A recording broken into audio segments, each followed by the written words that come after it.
포항에서 일찍 오셨나요? 예, 일찍 왔습니다. 맨발 걷기는 언제 해요? 아, 지난번에 며칠 전에 그 무슨 저희가 저 지역에 있는 저 우리 단체하고 포항에 있는 맨발 학교가 있습니다. 그 송도 저 바닷가에. 그래갖고 그 MOU 하면서 한번 맨발로 한번 걸었었거든요. 예, 그래갖고 그거 걸어보니까 굉장히 한 2, 3일 동안 발이 굉장히 가볍더라고요. 그래서 지금 한번 시작해 보려고. 그렇습니다. 안녕하세요. 반갑습니다. 안녕하세요.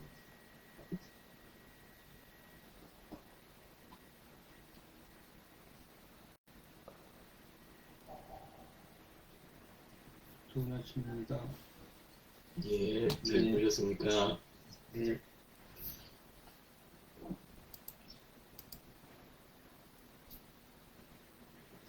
요즘도 아침에 이제 어르신들 일어나시면, 집에 아버지 일어나시면, 밤새 기침하셨습니까? 이렇게는 안 하지 않습니까?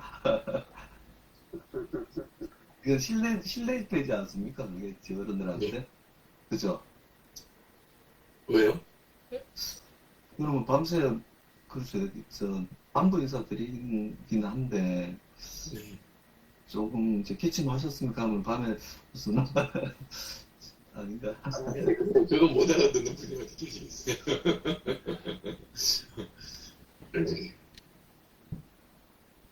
옛날 어른들은 인사드리면 오히 좋아하겠죠. 좋아하시겠죠. 네. 저도 아침에 출근할 때 그냥 어머니한테 전화 한 번씩 거의 뭐 드리는 편이긴 하거든요. 네.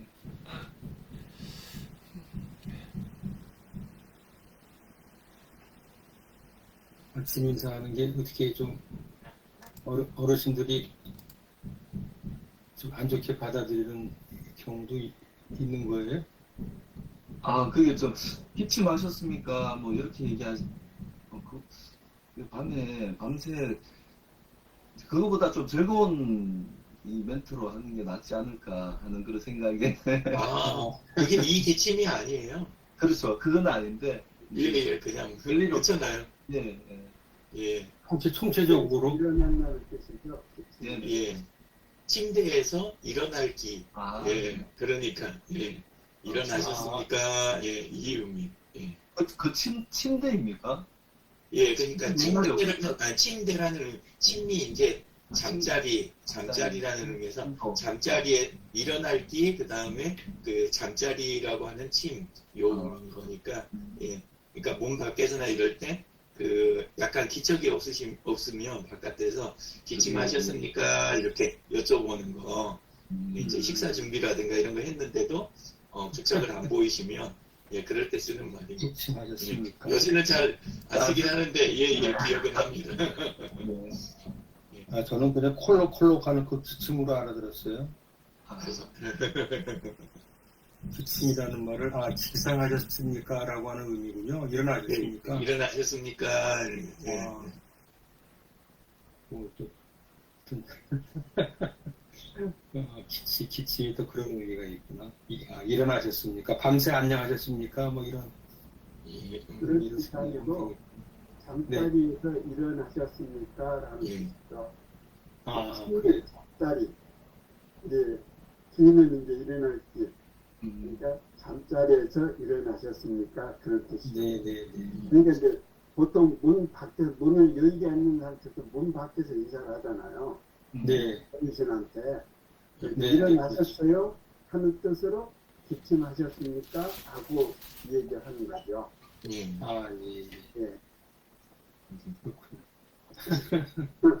어려운 용어를 좀 하시네. 요즘 저 세대들은 그 의미를 정확히 모르겠네요. 설명을 해줘야 알겠는데. 요즘은 어른보다 애들이 더 늦게 일어나기 때문에 밥해 놨다 나와서 먹어라 이런 분위기니까. 예. 네.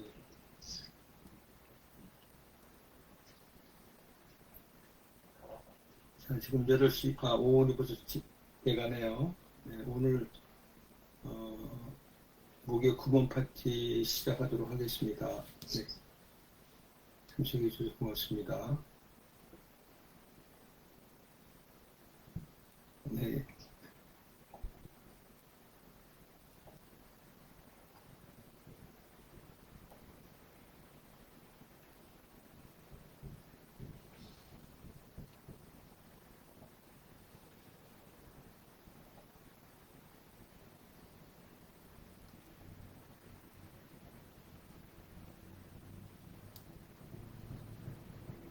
오늘 첫 번째 같이 한번 보실 글은 이 자리이타, 아마 익숙하신 표현일 수도 있고, 자기 자신을 돕고 다른 사람을 사랑하라라고 하는 자리, 한문을 안 쓰고 이게 아마 한글로 이렇게 의미 전달을 하려고 그러면은 신세지들은 전혀 이게 의사 전달이 안 될 것 같아요.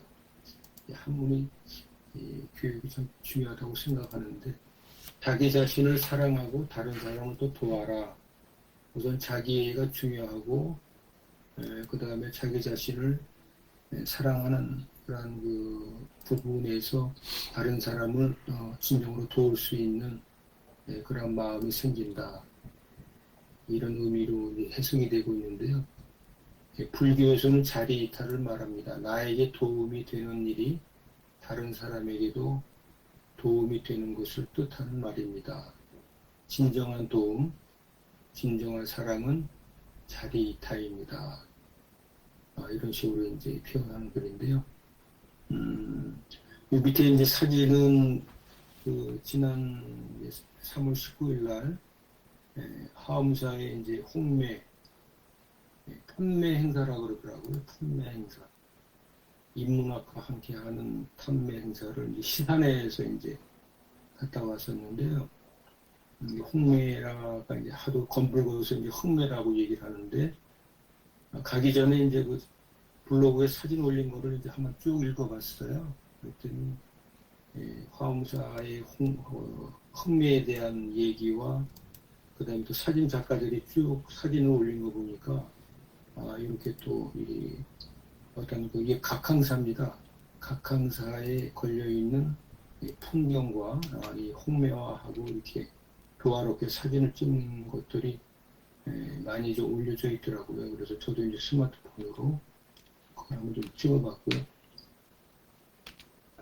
두 번째 글은 이제 사랑이 있는 고생이라고 이제 하는 표현이 있는데요.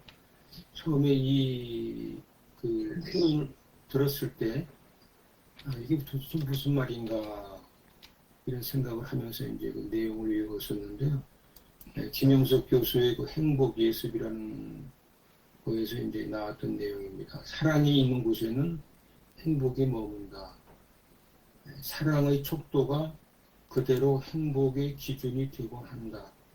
그 사랑이 어려움을 동반한다고 해서 포기하면 사랑의 꿈은 사라진다.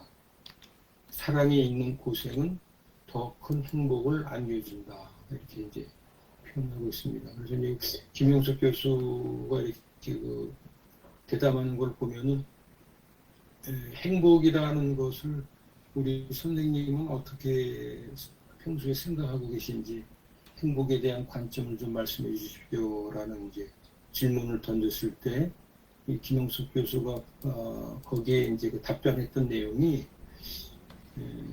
저는 행복은 사랑이 있는 고생이라고 말하고 싶습니다라고 하는 표현을 했던 건데요. 그래서 우리가 이제 뭐 젊은 시절에 고생한다 이런 사소한다라는 얘기가 있듯이 결국은 고생하는 속에서 실제로 사랑도 싹트고 그 사랑이 진정한 사랑의 의미가 담겨져 있습니다라고 해서 사랑이 있는 고생을 많이 하십시오라고 하는 이렇게 말씀을 하는 거를 들은 적이 있거든요. 상당히 의미가 있는 그러한 말씀이었던 걸로 기억을 합니다. 그래서 행복을 정의하는데 이 사랑과 고생이라고 하는 부분을 빼놓을 수가 없을 것 같아요. 최근에 이제 봄꽃 사진을 이렇게 보다 보니까 이건 이제 그 파스텔이죠. 파스텔의 이제 HR 팀장 같은 분이 이제 퇴직을 해서 강의를 하면서 이제 사진을 찍는 사진 작가이기도 한데 그분이 이제 엊그저께인가요? 페이스북에 올렸던 사진입니다. 이 노로뷰라고 하는 야생화인데요. 횡성군 갑천면에 이른 새벽에 아마 찍은 것 같아요. 그래서 이건 스마트폰이 아니고 이제 전문 카메라 찍은 사진인데 한번 가져와 봤습니다. 아주 이 작은 꽃이겠죠. 근데 작은 꽃에서 주는 그런 인상을 상당히 깊게 이렇게 색깔 자체도 상당히 청초하고 좋습니다. 저러한 또 야생화를 보는 것이 또 어떤 그 잔잔한 또 행복일 수도 있다라고 좀 생각을 하면서 사진을 좀 가져와 봤고요. 그 다음에 우리가 이제 생활하다 보면 중독이 된다. 우리가 뭐 스마트폰 중독이라고 저도 뭐 이제 스마트폰 중독 증상이 있을 수가 있겠죠. 그 다음에 또 아침에 같이 이렇게 온라인 하고 계시는 우리 선생님들도 노트북과 이 IT 쪽에 중독이 돼 있는 것일까? 아니면 몰입만 하고 있을 것인가? 이런 부분인데 중독과 몰입의 차이는 무엇일까? 중독인지 몰입인지는 스스로가 가장 잘 안다. 둘 다 엄청난 시간과 사랑을 요구한다는 점에서는 같다. 그러나 중독과 몰입의 차이는 자신에 대한 사랑이 있느냐 없느냐의 여부에 있지 않을까. 어떤 일에 지독하게 빠져있는 자신이 믿고 죄책감이 든다면 중독이다. 그 일을 함으로써 자신을 더욱 사랑하게 되며 내면의 자부심이 커진다면은 그것은 몰입이다. 이렇게 이제 설명을 하고 있습니다. 어찌 보면은 뭐 같은 개념일 수도 있는데 전혀 어떤 주관적인 감정이 들어가고 어떤 기준을 설정을 한다고 그러면은 중독과 몰입은 별개의 것이다라고 해서 중독은 피해야 되고 몰입은 우리가 하면 좋다. 집중이라고 하는 의미이기 때문에 중독과 몰입을 이렇게 비교를 해서 설명을 하니까 그런 내용이 정확히 인식이 됐던 것 같습니다. 여기에 맞는 사진을 이렇게 뭐 찾으려고 찾은 건 아니고요. 이게 제가 2019년 봄일 겁니다. 아마 원미산의 진달래 동산이라는 데가 있는데 사진을 이제 찍다 보면 여러 막 그 스마트폰으로 찍잖아요. 이거 자동차 타를 넣는 건 아니고 막 찍다 보니까 이제 나중에 이런 사진이 딱 찍혔더라고요. 그래서 이게 이제 그 진달래가 피는 상황에서 벌꿀이 날라와서 앉아서 수정을 하고 날아가는. 그래서 이거 이제 제가 연결을 해가지고 이제 제목을 붙였던 걸로 기억이 나는데 이게 벌꿀의 어떤 그 행위 중에 실제로는 이제 그 수정을 하고 꿀을 채취하는 그런 몰입의 과정이 아닌가 이런 생각을 해봤고요. 최근에 지금 뭐 한참 진달래가 아마 만개가 해 있을 것 같습니다. 그 다음에 감사 편지 쓰기 해가지고 30분 동안 감사 편지를 손으로 쓰고 나면 이거 30분이라고 하는 건 상당히 많은 시간인 것 같아요. 뭐 한 5분 쓰더라도 충분히 감사의 그 편지라든지 어떤 뭐 메시지를 쓸 수 있다고 생각하는데 30분 동안 감사 편지를 손으로 쓰고 나면 두려움과 분노와 자기 연민의 어두움이 거쳤고 기분도 한결 나아졌다. 감사 쓰기의 가장 위안이 되는 점 중에 하나는 그것이 눈에 보이는 성과물을 만들어낸다는 것이다. 나는 따로 편지의 복사본을 보관하지는 않았지만 그것이 나를 둘러싼 세상에 작지만 긍정적인 차이를 만들어내고 있다고 느꼈다. 그래서 이 감사라고 하는 부분은 긍정의 힘을 키우고 어떤 자신을 객관화하면서 서로 상대방하고의 진정성을 가진 대화를 할 수 있는 그러한 그 행동이 아닌가 이런 생각을 해보거든요. 감사 편지를 제가 감사 나눔 그 지도사 과정을 하기 전에 오래전에 이 감사라고 하는 부분에 대해서 좀 관심이 많았던 것 같아요. 요건 이제 명작꽃입니다. 명작꽃. 그래서 명작꽃도 이게 실제로는 가지수가 엄청 많은 것 같아요. 수백 가지가 된다 그러는데 명자만 따로 이렇게 재배를 해서 하원을 운영하시는 분이 계신데 이거는 그 공원 근처에 이맘때 이제 피는 꽃망울이 맺혀 있는 그 명자의 공업의 모습입니다. 근데 다섯 번째 글이 되겠습니다. 파브로 곤충기로 유명한 장알리 파브로는 85세에 10건의 곤충기를 완성하고 생을 마감했습니다. 85세에 이제 그 유명한 그 파브로 곤충기를 이제 완결을 했다는 표현인데요. 또 미켈란젤로는 90세 마지막 순간까지 론다니니의 피에타를 만들었습니다. 미국의 화가 모지스는 75세의 늦은 나이에 화가의 길로 들어섰습니다. 101세의 세상을 떠나기까지 1600여 점의 작품을 남기며 화가로서 열정을 불태웠습니다. 평범한 일상이 빛나는 그의 작품은 지금도 우표나 카드에 꾸준히 사용이 되면서 많은 사람에게 사랑을 받고 있습니다. 그는 말했습니다. 인생은 우리 스스로 만드는 것이다. 이전에도 그랬고 앞으로도 늘 그럴 것이다. 창의적 노화는 지금까지의 삶에서 굳어진 인식, 습관, 통념이 주는 편안함을 거부하고 새로운 경험을 마다하지 않는 것에서부터 시작할 수 있습니다. 세계적인 노화학자 마크 윌리엄스는 습관이 주는 편안함의 유혹을 이기는 것에서부터 잘 늦기 위한 준비가 시작된다고 말했습니다. 노년과 창조력은 무관하지 않습니다. 어릴 때 장래 희망을 상상하듯 노년에 주어진 시간을 새로운 일을 해내는 시간으로 만들 수 있습니다. 여기서 그 창의적인 노화라고 하는 표현에 저는 이 글을 읽으면서 상당히 충격을 받았던 적이 있었는데요. 제가 요즘에 이제 그 강의 콘텐츠 중에 진화하는 노인의 삶이라고 하는 것을 지금 그 강의 자료를 만들고 있는데요. 결국은 그 시니어 100세 시대에 우리 그 노인, 어르신이라고 하는 세대들은 앞으로 이 생산적인 노화, 어떤 그 주도적인 노화, 이것이 곧 또 창의적인 노화일 수도 있다라고 해서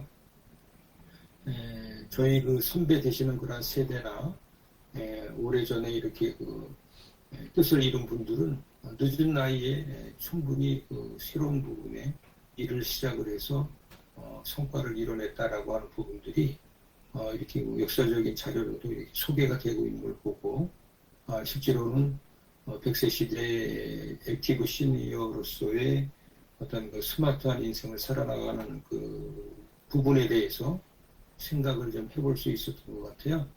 네. 지금 5가지 문장에 대해서 이제 말씀을 드렸습니다. 우리 선생님들께서 느끼는 공감하는 부분이라든지 아니면 또 별도의 경험이라든지 느낌들을 돌아가면서 말씀을 좀 나누는 시간을 갖도록 하겠습니다.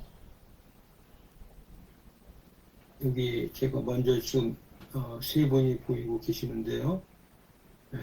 우선 우리 김종성 대표님 5가지 문장 중에 인상 깊었던 내용 한번 말씀해 주시죠. 네.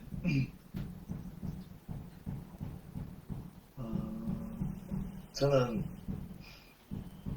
그 사랑하고 고생, 사랑이 이제 행복의 척도다라고 이제 했고, 그래서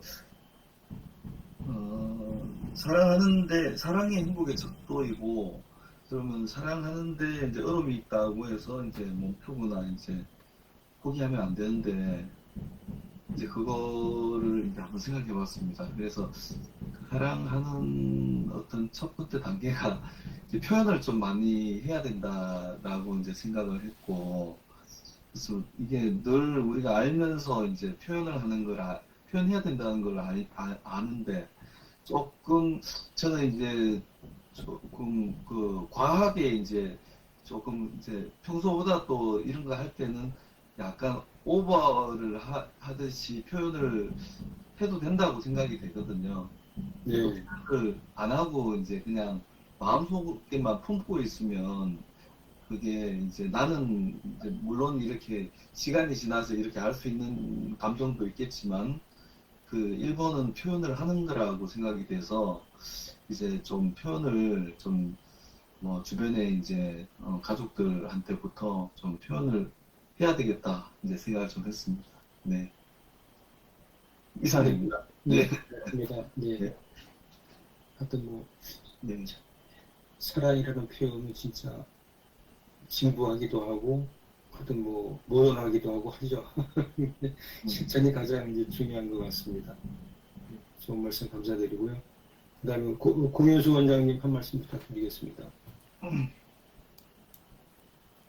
네, 사랑에 따른 표현이라 할까?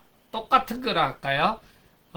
감사, 행복, 뭐 이런 것들이 다 똑같은 말인 것 같아요. 이거는 사랑이다, 저거는 감사다, 이런 것보다, 그런 마음들을 주어지는 거, 그런 행동을 하는 거, 그 모든 게 우리 세상을 아름답게 하고, 또 우리가 살아가는데, 또 굉장히 큰 힘, 그걸로 살아가지 않나, 그런 생각이 있고요. 마지막에 아까 나눴던 백세 시대의 어떤 이후의 어떤 그런 삶, 늦은 시간에 내가 보통 이야기하는 은퇴 후의 삶을 과연 그럼 어떻게, 저한테는 구상을 할 것이냐.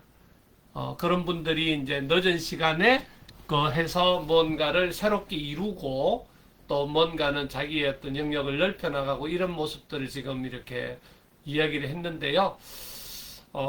현재의 저는 지금도 이제 기본적으로 생각하는 것은, 돈을 버는 일로 일단은 노후를 그러니까 그 돈을, 그러니까 벌기 위해서, 그러니까 해야 되는 일이 되지 않도록은 해야 되겠다.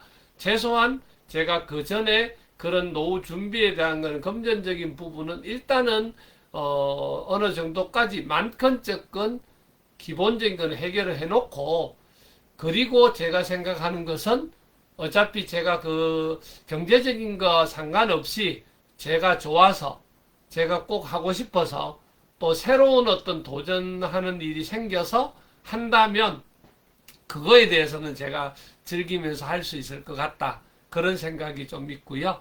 우선은 만약에 진료를 하는 치과를 하는 일을 관둘 수 있는, 그러니까 은퇴를 하는 시점을 대략적으로 봤을 때 그 은퇴를 하고 나면 일단은 그런 돈을 버는 일에서는 스톱을 하고 싶다. 완전하게 그런 생각은 일단은 좀 있습니다. 지금까지는 그렇습니다. 이상입니다. 예, 고맙습니다. 이번에 우리 공효수 원장님이 한번 말씀을 하시는 게 기억이 나는데, 언제까지 의료 활동을 할 거냐라고 했을 때 기준이 손이 떨리기 전까지는 한다, 이렇게 말씀을 하셨는데, 오랫동안 손이 안 떨리지 않기를 이렇게 좀 바라겠습니다. 네, 고맙습니다. 다음은 진재근 선생님 한 말씀 부탁드리겠습니다.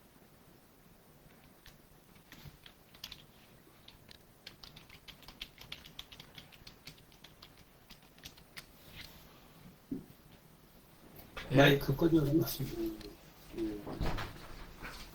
저는 아까 이제 화물의 권총이 나오면서 그 책이 백제 수업이라는 책에서 이 정보가 나왔다 그래서 백제 수업 그래서 제가 백제 수업 책을 이렇게 찾았습니다. 네. 예. 그래서 이걸 전에 다 읽었는데 이걸 보니까 수업이니까 여기서 목차를 이제 살펴봤더니 수업을 이제 4번에 걸쳐서 하네요. 첫 번째 수업은 백세의 사생활, 두 번째 수업은 우리는 모두 100년을 산다. 세 번째 수업은 노후 준비, 왜 어려운 걸까? 네 번째 수업은 100년의 시간을 보내는 것. 이런 식으로 이 책을 이렇게 어디서 편집이 되냐면 EBS에서 백세 쇼크라는 제작을 할 때 그 제작을 하고 이 책을 만들었네요. 네.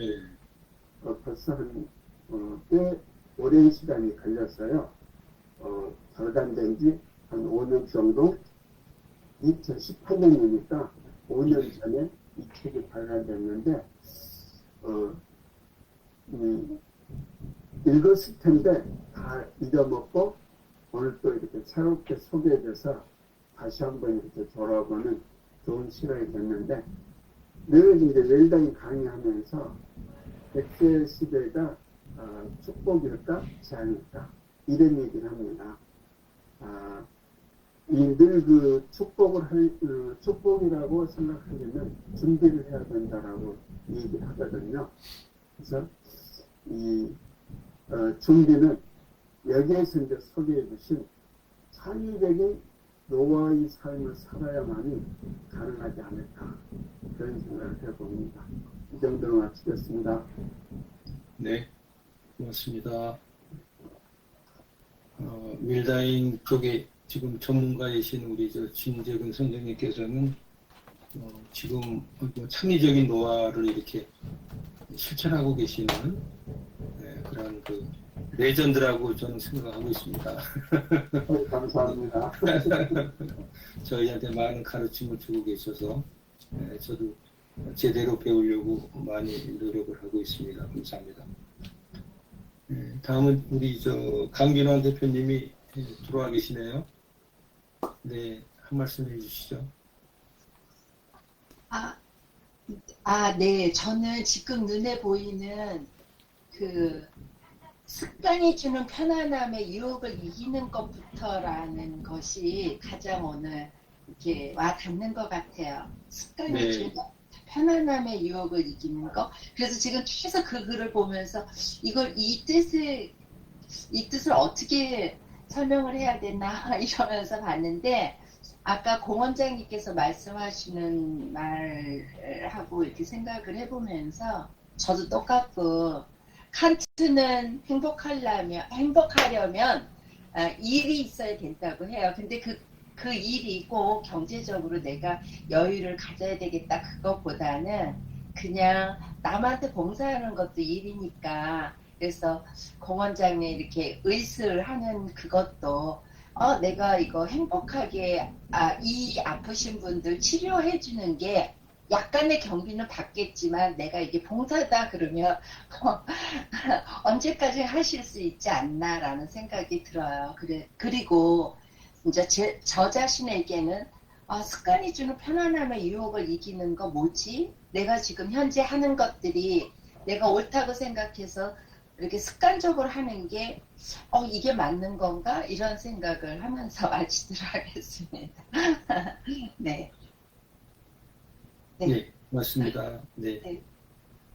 이게 습관이 주는 편안함의 유혹을 이긴다. 뭐 하여튼 이게 우리가 안주한다 그러나요? 안주한다. 그냥 뭔가 이렇게 그 도전적인 삶보다도 현재에 만족을 하고 무의도식 개념은 아니겠습니다만 뭔가 이렇게 좀 생산적이지 않은 활동, 뭐 그것도 나름대로 이제 뭐 나이가 들어서는 기준에 따라서 이제 틀리겠습니다만 의미가 있다고 보는데, 또 평상시에 이렇게 일상적인 생활에서 벗어나자라고 하는 그런 의미로도 좀 해석할 수가 있고, 지금 우리 강기랑 대표님이 이제 그 행복하려면 일을 해야 한다라고 하는 게 이제 칸트도 그 얘기를 했군요. 칸트가 행복하려면 일이 있어야 되고, 예. 네네, 그 말을 하셔서, 네네. 네. 일을 놓지 말라는 말이겠죠. 끝까지 나이가 들어도. 그러니까, 우리 지금 소장님께서 말하는 평생 현역? 그 말하고 같은 것 같습니다. 네. 예. 제가 이제 평소에 이제 행복의 개념은 저는 좋아하는 일을 사랑하는 것이다. 이런 이제 표현을 많이 하거든요. 이제 칸트의 사상을 뭐 이렇게 알게 모르게 많이 좀 받았다고 생각을 하네요. 근데 한 가지만 여쭤볼게요. 이렇게 좋은 글과 이 이미지를 늘 이렇게 그 어디서 구해가지고 모아뒀다가 이 텍스트를 우리를 위해서 이렇게 다 준비를 하시는 거예요. 늘상. 야, 이게 이제 좋은 글은 제가 이제 한 15년 됐어요. 네. 이거 지금 이게 한글 워드에다가 좋아하는 글이라고 하는 거를 지금 한 200페이지가 넘게 있는 것 같은데, 그거를 이제 순서대로 그냥 빼지 않고, 네. 제 기준에서 이제 좋아하거나 이제 그 감명 받거나 공감하는 글들을 계속 이렇게 저장을 했던 거고요. 여기 사진들은 이제 뭐 다른 작가 사진도 있습니다만 제가 주로 찍은 사진들을 보관하고 있는 중에서 좀 좋아하거나 이렇게 좀 애착이 가는 사진들을 글과 이렇게 맞춰서 좀 해보려고 최근에 사진을 올린 건 오늘 처음이죠. 근데요, 저번에 네. 저기 소장님께서 하루 없었을 때 우리 이영진 대표님이 한번 진행한 적이 있었는데 지난주에.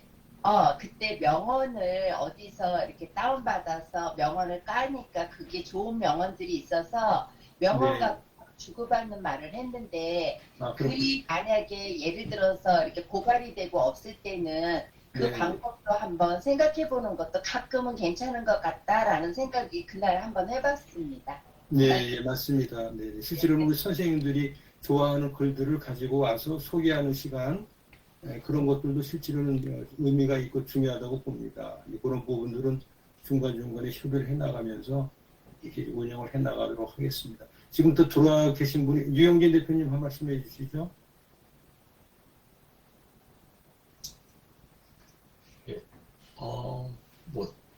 그 자리 다 들으면서 그냥 이렇게 딱 스쳤던 생각이 아생연후 살타라는 말이 생각이 났습니다. 네. 웃으시는데 뜻이 전혀 다른 뜻이기는 한데 근데 자신을 이롭게 하는 게 타인한테도 그렇다라는 의미하고 또 다르게 또 근데 이어지는 것도 있는 것 같아요. 네. 내가 일단 산 다음에 그 다음에 바둑은 두시죠, 그죠? 네. 그러다 보니까 그 의미가 생각이 났습니다. 감사합니다. 예. 시간이 넘어가죠. 네. 지금 혹시 다른 분 들어와신 분이 계신가요? 안 보이시는데? 최미정 선생님. 최미정 선생님. 최미정님이 계시고. 아이고, 큰일 날 뻔했네. 또 미워요. 그럴 뻔했네. 그러게요. 그러네요. 저 느낀 점이 많은데. 마무리해 주세요. 느낀 점 다 말씀하시고. 네. 제가 길게 쓰면 큰일 날 뻔했네요. 큰일 날 뻔했네. 아까 이제 여러 가지 말씀해 주셨는데요. 창의적인 노화, 이거를 제가 끝까지 한번 노력하고 싶고요. 저도 세계적으로 이름을 남기고 싶어요. 이 모지스 할머니처럼. 네, 그런 창의적인 노화를 하고 싶고, 저는 젊은이들에게 이야기하고 싶어요. 사랑이 있는 고생. 그래서 사람들이 이제 결혼을 선택할 때 우리가 사랑은 하지만 고통이 뒤따르잖아요. 함께 양보하고 나누고 뭐 이런 것들이 쉽지는 않은데, 그래서 젊은이들에게 이제 사랑이 있는 고생 이런 것도 말해주고 싶고, 또 요즘 컴퓨터 뭐 이렇게 중독이 많잖아요. 그래서 중독은 부정적인 의미니까 좀 더 자신을 위한 발전을 위해서 몰입을 하는 게 좋지 않을까. 네, 그리고 젊은이들에게 감사 편지 쓰기. 그래서 사실 저희한테도 해당되는 이야기지만 요즘 젊은이들에게 이런 좋은 이야기들을 이야기해주면 좋지 않을까 이런 생각을 했습니다. 감사합니다. 우리 저 최미정 그 선생님은 통찰력이 대단하신 것 같아요. 정말? 지금 말씀드린 거를 쪽집게로 이렇게 딱딱 집어가지고 핵심만 이렇게 딱딱 말씀해 주셨습니다. 고맙습니다. 아주 우수한 그 선생님이세요. 창의적인 그 어르신이 될 거를 의심하지 않습니다. 네. 고맙습니다. 네. 오늘 이런 시간에 이렇게 또 같이 말씀을 나눠주시고 발표해 주셔서 고맙습니다. 오늘도 창의적인 또 하루가 되십시오.